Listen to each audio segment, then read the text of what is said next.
एक समय की बात है। एक साधु नदी किनारे अपना डेरा डाले हुए था।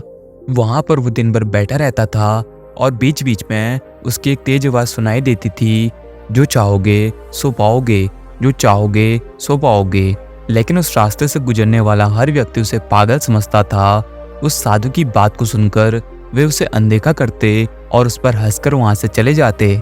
लेकिन एक दिन यूं हुआ कि एक व्यक्ति जो कि बेरोजगार था उस रास्ते से गुजर रहा था। उसने साधु की उस तेज आवाज को सुना, जो चाहोगे सो पाओगे। जैसे ही ये आवाज उसके कानों में पड़ी, वो वहां पर ठहर गया और कुछ देर बाद फिर से उसे यह आवाज सुनाई दी, जो चाहोगे सो पाओगे, जो चाहोगे सो पाओगे। यह वाक्य सुनकर वह युवक उस साधु के पास पहुंचा और उसने उस साधु से पूछा, बाबा मैं आपको कितनी देर से सुन रहा हूँ, आप हमेशा एक ही बात बोल रहे हैं, जो चाहोगे सो पाओगे। इसका मतलब क्या हुआ? कहीं इसका मतलब ये तो नहीं हुआ कि जो कुछ भी मैं चाहता हूँ वो सब मुझे मिल सकता है?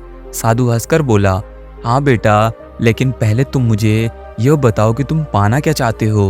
वो व्यक्ति बोला, बाबा मैं चाहता हूँ कि मैं एक दिन बहुत बड़ा व्यापारी बनूं, तो क्या आप मेरी यह इच्छा पूरी कर सकते हो? उस साधु ने कहा, बिल्कुल, मैं तुम्हारी यह इच्छा पूरी कर सकता हूँ। मैं तुम्हें एक ऐसा हीरा और एक ऐसा मोती दूंगा जिसकी मदद से तुम अपनी मर्जी के हिसाब से चाहे कितने भी हीरे और कितने भी मोती बना सकते हो और अपना व्यापार खड़ा कर सकते हो।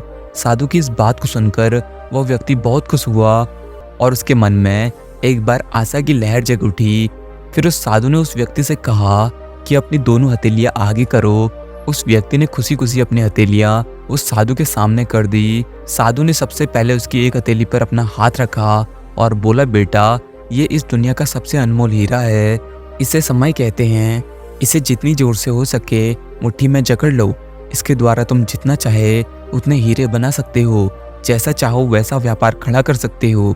इसे कभी अपने हाथ से निकलने न देना। फिर साधु ने अपना दूसरा हाथ उस युवक के दूसरे हथेली पर रख दिया और कहा कि ये दुनिया का सबसे कीमती मोती है और इसे धैर्य कहा जाता है।